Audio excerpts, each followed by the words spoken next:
छठा अध्याय नारद जी के पूर्व चरित्र का शेष भाग।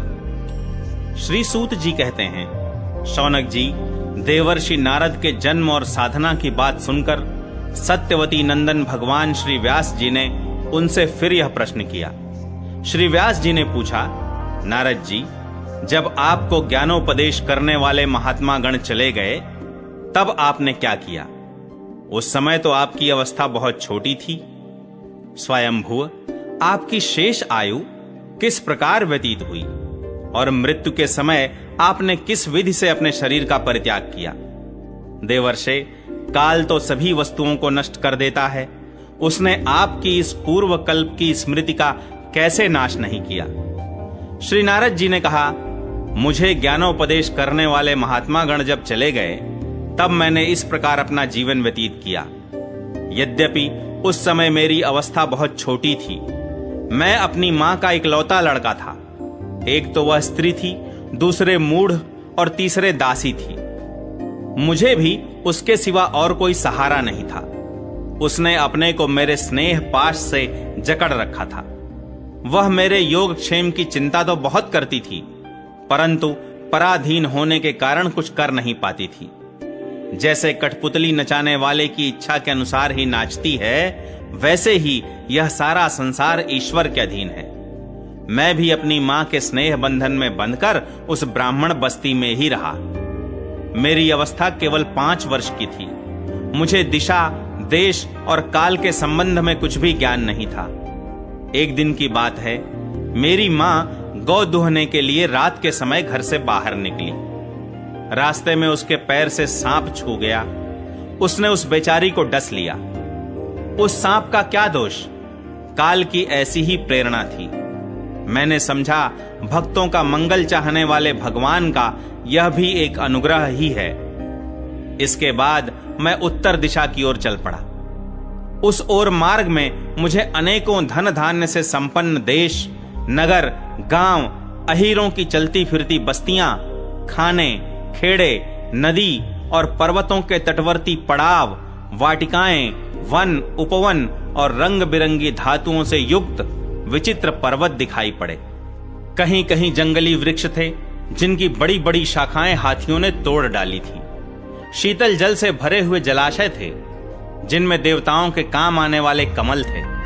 उन पर पक्षी तरह तरह की बोली बोल रहे थे और भौरे मंडरा रहे थे। यह सब देखता हुआ मैं आगे बढ़ा। मैं अकेला ही था। इतना लंबा मार्ग तय करने पर मैंने एक घोर गहन जंगल देखा। उसमें नरकट, बांस, सेंठा, कुश, कीचक आदि खड़े थे। उसकी लंबाई चौड़ाई भी बहुत थी और वह सांप, उल्लू, सियार आदि भयंकर जीवों का घर हो रहा था। देखने में बड़ा भयावना लगता था। चलते चलते मेरा शरीर और इंद्रियां शिथिल हो गईं। मुझे बड़े जोर की प्यास लगी। भूखा तो था ही। वहां एक नदी मिली। उसके कुंड में मैंने स्नान, जलपान और आचमन किया। इससे मेरी थकावट मिट गई। उस विजन वन में एक पीपल के नीचे आसन लगाकर मैं बैठ गया। उन महात्माओं से जैसा मैंने सुना था, हृदय में रहने वाले परमात्मा के उसी स्वरूप का मैं मन ही मन ध्यान करने लगा। भक्ति भाव से वशीकृत चित्त द्वारा भगवान के चरण कमलों का ध्यान करते ही भगवत प्राप्ति की उत्कट लालसा से मेरे नेत्रों में आंसू छलछला आए और हृदय में धीरे धीरे भगवान प्रकट हो गए। व्यास जी, उस समय प्रेम भाव के अत्यंत उद्रेक से मेरा रोम रोम पुलकित हो उठा। हृदय अत्यंत शांत और शीतल हो गया।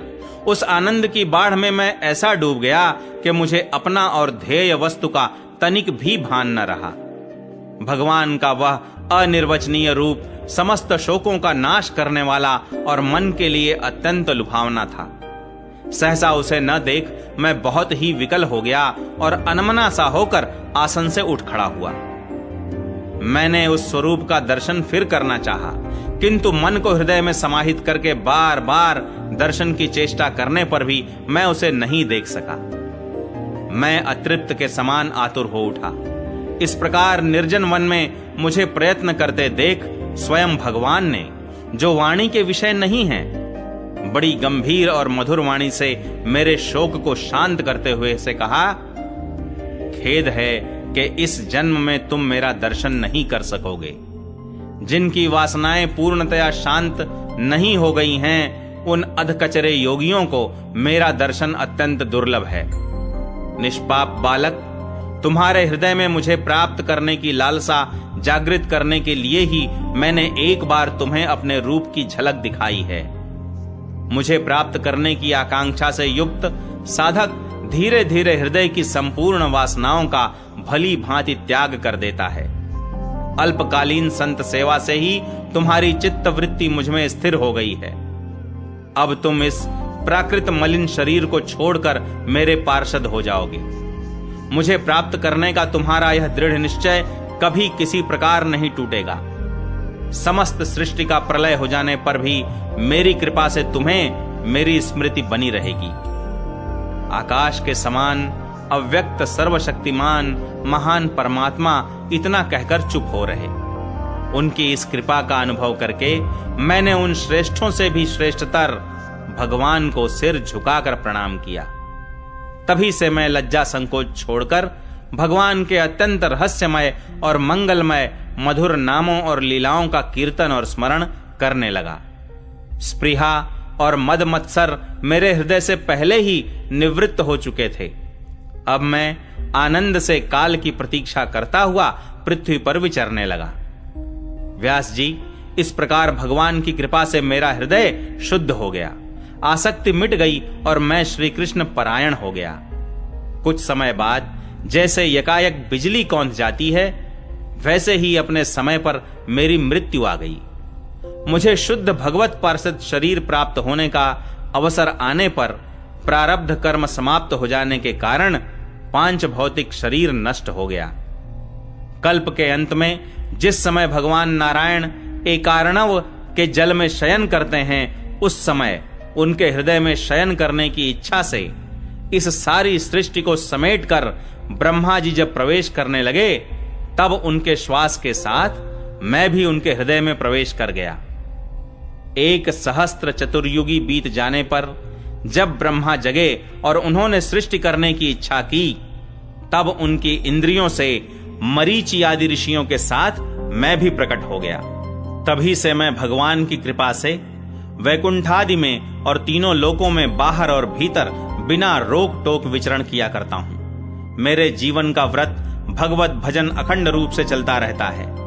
भगवान की दी हुई इस स्वर ब्रह्म से विभूषित वीणा पर तान छेड़कर मैं उनकी लीलाओं का गान करता हुआ सारे संसार में विचरता हूं। जब मैं उनकी लीलाओं का गान करने लगता हूं, तब वे प्रभु जिनके चरण कमल समस्त तीर्थों के उद्गम स्थान हैं और जिनका यशोगान मुझे बहुत ही प्रिय लगता है, बुलाए हुए की भांति तुरंत मेरे हृदय में आकर दर्शन दे देते हैं। जिन लोगों का चित्त निरंतर विषय भोगों की कामना से आतुर हो रहा है, उनके लिए भगवान की लीलाओं का कीर्तन संसार सागर से पार जाने का जहाज है। यह मेरा अपना अनुभव है।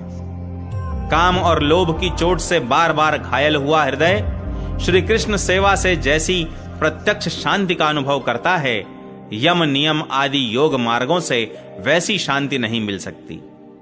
व्यास जी, आप निष्पाप हैं। आपने मुझसे जो कुछ पूछा था, वह सब अपने जन्म और साधना का रहस्य तथा आपकी आत्मतुष्टि का उपाय मैंने बतला दिया।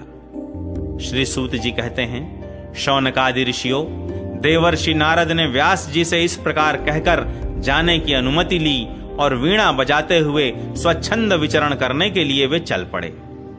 आहा, ये देवर्षि नारद धन्य हैं, क्योंकि ये शारंग पाणी भगवान की कीर्ति को अपनी वीणा पर गा गा कर स्वयं तो आनंद मग्न होते ही हैं, साथ साथ इस त्रितापतप्त जगत को भी आनंदित करते रहते हैं।